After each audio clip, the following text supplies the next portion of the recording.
Credit means that the customer has agreed with us that he will pay for the goods he has been purchased from us to at a future date or a specific time of period. So, what two items will affect after this transaction?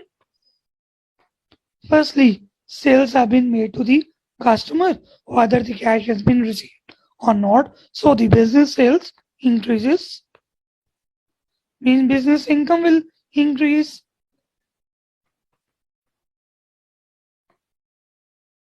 And the second impact is that a right has generated a right to receive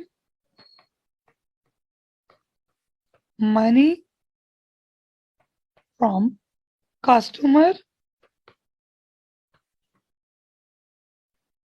increases. Such credit customers are normally called as debtors.